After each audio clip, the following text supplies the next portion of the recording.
cosas que a veces nos pasan de estar saturados, de tener casi bloqueo cerebral y no ser capaces de resolver o encontrar soluciones a los problemas. Si pudiéramos encontrar una solución a esto, pues No saben cuánto agradecemos el trabajo que acaba de concluir el doctor Mario Alonso Puig. Doctor, gracias por acompañarnos en Capital Radio y muy buenos días. Buenos días, Luis Vicente. Muchas gracias por la invitación. Tengo en mis manos el libro que acaba de publicar el doctor Mario Alonso Puig. Resetea tu mente, es el título. Descubre de lo que eres capaz. Y lo primero, doctor, es que el primer descubrimiento es una sorpresa. Es que creemos que tenemos un cerebro, pero en realidad tenemos dos mentes, nos dice usted. Aquí hay un problema. Sí, bueno, no lo digo yo, lo dijo el profesor Sperry y sus descubrimientos pues le valieron el Premio Nobel de Medicina en 1981. Él se dio cuenta de algo verdaderamente sorprendente, yo diría que hasta sobrecogedor, que es que efectivamente, aunque tenemos un único cerebro, en ese cerebro están instaladas dos mentes. Los experimentos de Sperry son absolutamente descomunales, luego los siguió uno de sus principales colaboradores, el profesor Michael Gazzaniga, y es así, el problema no es que tengamos dos mentes, eso es maravilloso, el problema es que las dos mentes están en conflicto, con lo cual, teniendo en cuenta que cada una de las mentes es sumamente poderosa en lo que hace, pues las dos mentes rivalizando, ya podemos imaginarnos hasta qué punto merman nuestra salud, nuestras posibilidades de experimentar bienestar, nuestra creatividad y nuestra felicidad. Quizá, doctor, lo primero que deberíamos intentar explicar de una forma sencilla, ¿por qué tenemos dos mentes y no somos conscientes de ello? Es una grandísima pregunta. Sobre esto no trabajó el doctor Sperry, pero sí han trabajado muchas otras personas a lo largo de la historia. Vamos a ver.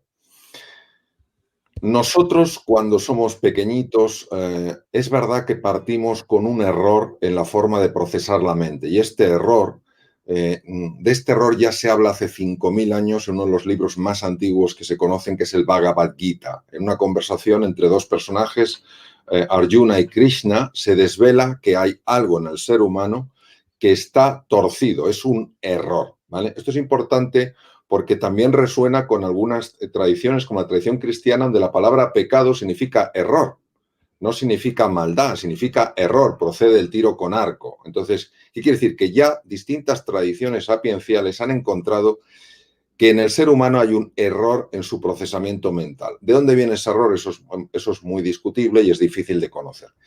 ¿Cuál es la consecuencia de ese error? La consecuencia de ese error es que empezamos a vernos, a ver a los demás y a ver al mundo bajo una luz que no corresponde. Es decir, hay una distorsión en nuestra forma de vernos, en nuestra forma de ver a los demás y de ver al mundo.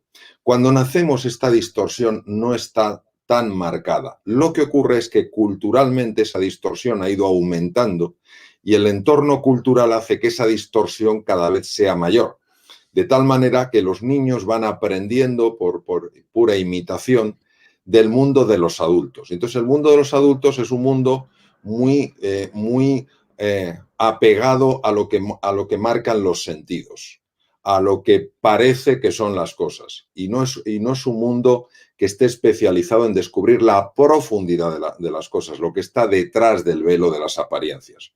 Pues al final, ¿qué ocurre? Pues que el ser humano en su interior está llamado a vivir con alegría, vivir con ilusión, vivir con confianza y ser feliz. Pero esos velos, de los que también habla, en este caso, la tradición hindú, le llaman Mara, en algunos lugares le llaman Maya, pero sobre todo Mara, estos velos, de alguna manera, no nos dejan ver lo que hay detrás. Y entonces vivimos una realidad que tomamos como la única existente cuando en realidad es una imagen muy distorsionada de lo que es. Claro, y esto puede ser que sea lo que nos ocurre cuando, por ejemplo, no nos sentimos capaces de resolver un problema, cuando a lo mejor de alguna manera sí que podríamos hacerlo, pero nos ocurre.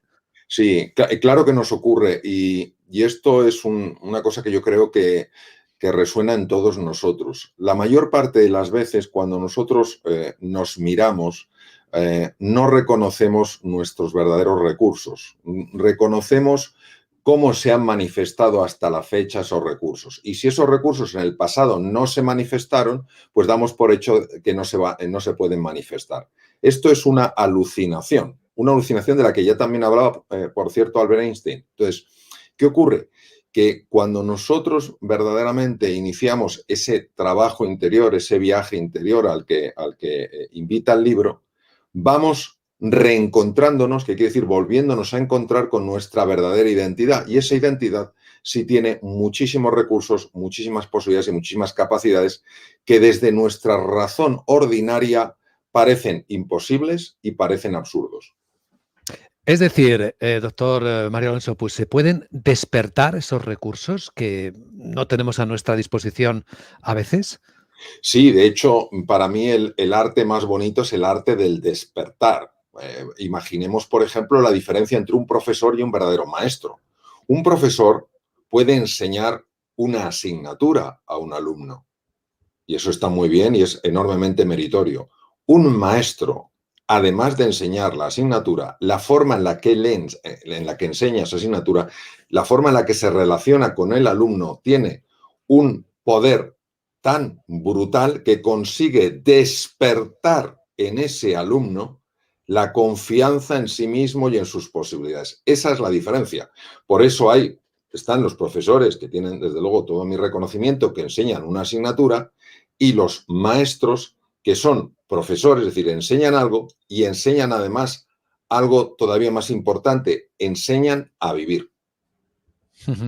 Aunque nos da la impresión, a mí personalmente me da la impresión, al empezar la lectura de su libro, editado por Espasa, por cierto, recomiendo para quien quiera conocerlo más a fondo, que al plantear el reseteo de la mente, usted quiere ir más allá. No solo se trata de despertar unos recursos que no sabemos ni que podríamos tener disponibles, sino algo parecido a cuando se resetea un ordenador, ¿no? Un sistema operativo, que es reequilibrar todo, volver a empezar desde abajo a entender cómo se relacionan estos recursos en nuestra mente y cómo ponerlos a nuestra disposición para resolver esos problemas. ¿Esa es la idea? Sí, yo recuerdo una ocasión que di una conferencia y no parábamos de tener problemas con el tema del ordenador antes de empezar la conferencia. Estaban los técnicos, fantásticos, por cierto, y llegó un momento en que no sabían qué hacer y me dijeron, Mario, vamos a reiniciar el ordenador. Vamos a reiniciarlo. Porque cuando reinicias el ordenador pasan cosas terribles. Reiniciamos el ordenador y se arregló todo. ¿Qué quiere decir? Que resetear la mente es poner solución al origen de la mayor parte de los problemas. Y eso sí se puede hacer. Entonces, aunque parezca mentira, todos los problemas están conectados. Todos derivan de una forma de percibirnos a nosotros mismos, de percibir a los demás y de percibir al mundo. Y cuando nosotros reseteamos la mente, cuando nosotros reiniciamos ese metaprograma, entonces el resto de los programas por sí solos se reequilibran. Es así de brutal, es así de potente, sí, sí. Es muy interesante la forma que usted tiene de trabajar, doctor, porque plantear con esta profundidad científica un desafío tan impresionante como es el de acercar a las personas la posibilidad de resetear su mente. Veo que ha hecho 49 capítulos cortos para que la lectura sea sencilla. Imagino que es muy disciplinado, ¿no?, al plantear esto, buscando que de verdad se entiendan las cosas. Vamos a ver, este es probablemente el libro más complejo que he escrito, porque en él he buscado compartir lo que conozco de la interacción entre el consciente y el inconsciente y asociarlo con dos mundos que en sí parecen que están totalmente enfrentados. El mundo de la materia, en este caso reflejado por el funcionamiento del cerebro, y el mundo del espíritu, el mundo de la trascendencia.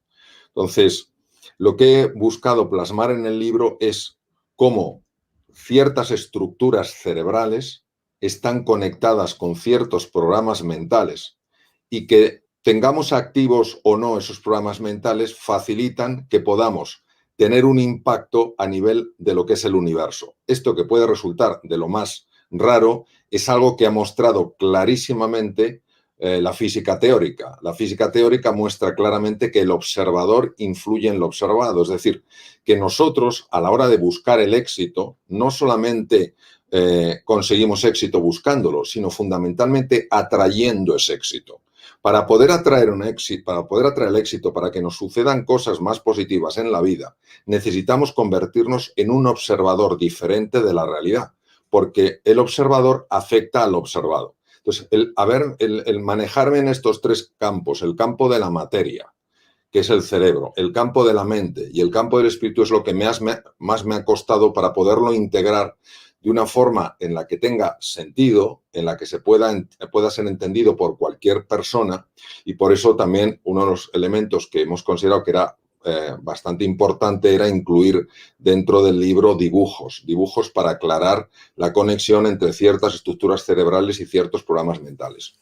La verdad es que son muy interesantes los capítulos y la aportación de los dibujos, pues hay muchos casos en los que se ayudan a comprender bastante mejor la potencia de la herramienta del conocimiento, porque esa puede ser quizás una de las necesidades más básicas que ahora tenemos los seres humanos en este momento de pandemia, de tanto ruido alrededor, y es saber utilizar nuestras capacidades para hacer bajar ese tono de ruido, enfocarnos, mirar las cosas de una forma más clara, más clarividente si es posible, más equilibrada. ¿Puede ayudarnos esta manera de resetear el cerebro a salir nadando de esta cantidad de ruido que nos rodea a todos? Sí, por supuesto que sí. De hecho, una de las expresiones de esta desviación de la mente es el ruido mental. Un ruido mental que generalmente tiene varios impactos negativos. El primero es que nos aleja del presente, es decir, no estamos en el aquí y en la ahora, con lo cual perdemos información relevante. En segundo lugar, nos lleva al pasado, y cuando nos lleva al pasado, generalmente es para lamentarnos, y nos propulsa al futuro para preocuparnos. Y realmente la preocupación lo único que consigue es ayudarnos a enfermar. Entonces, una de las cosas que tenemos que conseguir es apaciguar ese ruido mental. Dentro del libro hay como dos dimensiones. Hay una dimensión dirigida a la autoconsciencia, que es la consciencia, es el darme cuenta de que me estoy dando cuenta. Ahora me doy cuenta de que estoy en este programa gracias a mi hemisferio cerebral izquierdo. Esto es un descubrimiento del profesor Sperry, ¿vale? Entonces, el hemisferio izquierdo es muy importante porque digamos que es como el ayuntamiento. Si el ayuntamiento no te da permiso, tú no puedes construir un edificio. Así de claro. Entonces, primero, al ayuntamiento hay que mostrarle algo que tenga sentido. Entonces, hay explicaciones científicas, hay ejemplos para que se entienda que esto no es un absurdo, sino que tiene un sentido. Por otra parte, lo que hacemos en el libro es ampliar el lenguaje, siguiendo un poco el ejemplo del gran filósofo austrohúngaro Wittgenstein, que decía: los límites de mi lenguaje son los límites de mi mundo. Si queremos expandir nuestro mundo, tenemos que expandir nuestro lenguaje. Entonces, hay una parte del libro que está dirigida directamente al hemisferio izquierdo. Sin embargo, hay una parte del libro que está también dirigida no solo en la meditación final, sino entretejida dentro del libro, está dirigida al hemisferio derecho, que es el inconsciente. Porque en el inconsciente es donde sucede la magia cuando yo tomo una actitud contemplativa. Es decir, cuando me recojo, me abro a una quietud y a un silencio que no tiene sentido para el ruido mental. Sin embargo, cuando he conseguido apaciguar ese ruido mental, porque el hemisferio izquierdo entiende que aquí hay algo importante, es más fácil tomar esa disposición abierta, curiosa e interesada para que se active el hemisferio derecho. Cuando los dos se unen en el proceso que se llama sincronización hemisférica, y que es precioso porque además se puede ver incluso con cambios en las ondas electroencefalográficas, cuando se produce eso, la persona empieza a ver todo bajo una luz distinta. Ve opciones donde antes solo veía imposibilidades. Ve caminos donde antes solo veía muros. Se desbloquea donde antes le parecía imposible bloquearse. Entonces, perdón, donde antes se bloqueaba. Entonces se desbloquea donde antes se bloqueaba. Y todo esto, que resulta tan extraño, solo es extraño bajo una razón, bajo una conciencia limitada. Entonces el libro anhela ayudar a los lectores a ampliar las dimensiones de su mente. Usted defiende mucho la meditación, ¿no?, para alcanzar todo esto, para ayudar en este objetivo. En mi experiencia personal, no solo en lo que he aprendido, sino en mi experiencia personal, los más importantes descubrimientos que he hecho en mi vida, las visiones más profundas que he tenido, siempre han sido en procesos de silencio. ¿Cómo consigue usted ese proceso de silencio? Porque para la mayor parte de nosotros, callarnos significa que damos el espacio entero al parloteo de la mente. ¿Cómo logra usted acallarla? A las Ese es mentes, incluso sabiendo que ahora hay dos. Eso es uno de los temas más importantes. Vamos a ver. Vamos a imaginarnos que para nosotros, en nuestro nivel de conciencia ordinaria, solo existieran dos espacios. Un espacio que es el que conocemos, el familiar, y otro espacio que es un mundo desconocido, incierto, vacío, oscuro, que lo único que nos genera es temor. Voy a poner una analogía. Hace 500 años, el mundo conocido pues era lo que las personas de aquella época sabían que era el mundo. El mundo desconocido es lo que estaba más allá de la línea del horizonte. ¿Qué ponían detrás? Una cuestión, una interrogante, que va, no ponían un interrogante, ponían un precipicio lleno de monstruos. En los mapas de la época aparecen precipicios llenos de monstruos. No es una interrogante, a ver qué hay aquí, no, es un peligro. Entonces, ¿qué nos ocurre? Cuando nosotros cerramos los ojos y entramos en un estado de quietud, la mente se agita más porque la estamos llevando más allá del horizonte. Y ella cree, por esta alteración que tiene, de la que habla el Bhagavad Gita, ella cree que más allá de lo conocido está la desaparición, la anulación, la muerte. Y es todo lo contrario. ¿Qué descubrió Colón y sus valientes navegantes? Descubrieron un nuevo continente. Eso es lo que pasa en estos estados profundos y ampliados de conciencia. Que si aguantas esa primera oscuridad sin irte, sin enfadarte, sin asustarte, sino que te mantienes fijo, convencido de que hay algo más que ese supuesto precipicio lleno de monstruos, empieza realmente, y esto es así, lo digo por mi propia experiencia, empieza a revelarse una realidad que era inimaginable previamente. Es decir, desafía todo lo que uno había pensado que fuera posible. Y esto genera sobre todo varias cosas. Primero, una enorme paz interior. Después, una gran alegría. Tercero, un enorme entusiasmo. Y en cuarto lugar, una profundísima confianza. ¿Qué necesitamos en momentos como el actual? Primero, paz interior, por supuesto. En segundo lugar, necesitamos ilusión. ¿Qué más necesitamos? Entusiasmo de que aunque estemos en un mundo incierto, complejo y ambiguo, hay oportunidad. ¿Y qué necesitamos? Confianza para ir a buscarla. Pero ¿es posible, doctor, manejar ese automatismo que todos tenemos, esa caja generadora de sentimientos y emociones? ¿Llegar hasta ese punto? Sí, este es un tema muy importante. Algunos maestros míos, maestros orientales en Zen y en Mindfulness, una de las cosas que dicen es que les sorprende cómo a los occidentales nos sorprende tanto que la mente haya que saber entenderla y dirigirla. Nosotros entendemos muy bien que para aprender un idioma nuevo, que no es nuestra lengua materna, tenemos que hacer un esfuerzo, lo entendemos todos. O sea, nadie se cree que en un instante pase de no hablar inglés a hablar inglés, o no hablar francés, que nadie se lo cree.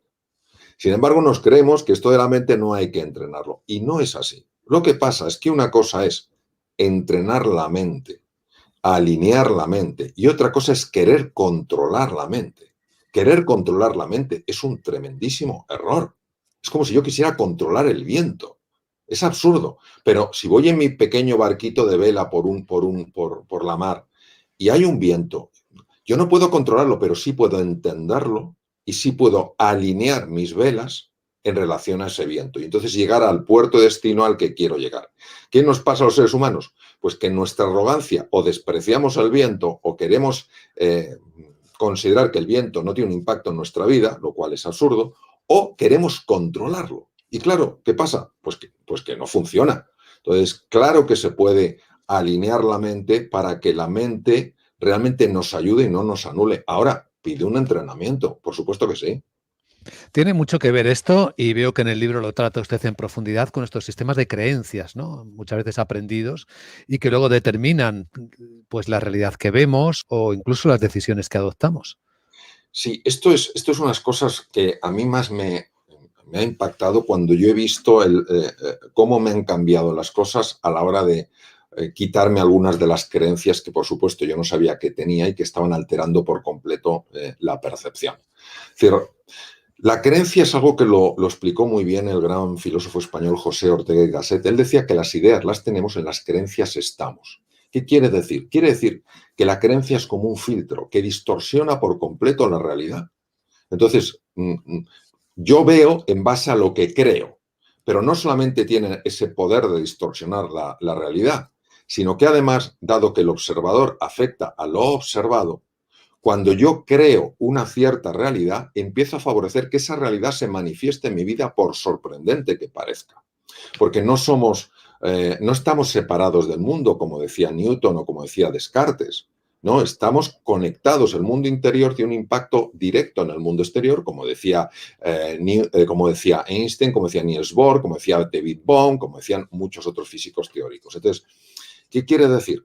Que realmente nosotros estamos viendo una realidad que no es la que es, sino la que creemos que es.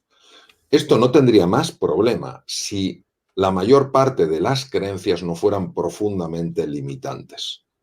Por eso, cuando una persona se quita esa creencia limitante, esa creencia se desvanece, empieza a ver de una forma muy diferente las cosas. Sé lo desafiante que es esto, pero es así. O sea, voy a poner un ejemplo todavía más gráfico. Vamos a ver. Las mariposas son capaces de ver la luz ultravioleta. De hecho, por eso ellas eligen unas flores, y las abejas también. Por eso las abejas y las mariposas eligen unas flores y no eligen otras, porque ven unas características en esas flores que nosotros somos incapaces de ver, porque ellas sí captan la radiación ultravioleta. Entonces, hay una realidad de radiación ultravioleta, de sonidos, de sonidos por debajo de lo que puede captar en hercios el oído humano, es parte de esa realidad. Pues es lo que nos ocurre cuando nos quitamos algunas de esas creencias limitantes, empezamos a ver en las cosas elementos muy importantes y muy útiles que previamente no éramos capaces de ver. ¿Siente usted, doctor Alonso Puig, el vértigo de lo que está intentando con este libro, transformar a muchas personas profundamente? Vamos a ver, este es un libro que ha sido para mí enormemente desafiante. O sea, el poder entender en cierta medida, porque esto siempre hay que decirlo con mucha humildad, ya que estamos hablando de un campo inmenso, entender en cierta medida de qué forma el inconsciente está afectando nuestra forma de vivir ha sido algo que me ha importado durante muchísimos años y finalmente he escrito un libro en este sentido. Entonces, sí tengo el vértigo lógico propio de hablar de temas que tienen un determinado nivel de calado y que, pueden ser recibidos de una forma u otra. Ahora, por encima del vértigo lo que tengo es una profundísima ilusión y la razón es la siguiente. Hay una parte en el libro que está dedicada al niño herido, a todos los traumas, a todas las heridas que arrastramos desde la infancia y que están impactando en nuestra vida como adultos. Creo honestamente, ese es mi anhelo, esa es mi ilusión, de que esos capítulos, fundamentalmente esos capítulos, les ayuden a muchísimas personas a reencontrarse con su niño, con su niña heridos, porque ese reencuentro tiene un poder descomunal. Uno de los expertos en la mente que más me ha influido ha sido Jung, Carl Gustav Jung. Jung fue el que acuñó el concepto de la sombra. Luego otra persona que me ha impactado mucho su lectura, que es todo lo que tiene que ver con Joseph Campbell, con el camino del héroe, todo lo que tiene que ver con lidiar con la sombra. ¿Qué es la sombra? Eso que no queremos reconocer en nosotros mismos. Cuando uno entiende su sombra, entiende la conexión con el niño herido y tiene esa disposición a conectar, estoy convencido de que puede ayudar a muchísimas personas a superar traumas que arrastran desde pequeñitos, que no saben por qué los arrastran y a entender desde otra perspectiva su vida. Si yo hay algo que anhelo profundamente en este libro, lo que más anhelo en este libro es que pueda ayudar a las personas a mejorar su autoestima y a quererse muchísimo más. Doctor Mario Alonso Puig, muchas gracias por su trabajo. Gracias, muchas gracias. Evangelio Público, todo relacionado con el Evangelio. Sigue, suscríbete y comparte a Evangelio Público en redes sociales. Además, puedes escribir a evangeliopublico@gmail.com. Evangelio Público, todo relacionado con el Evangelio.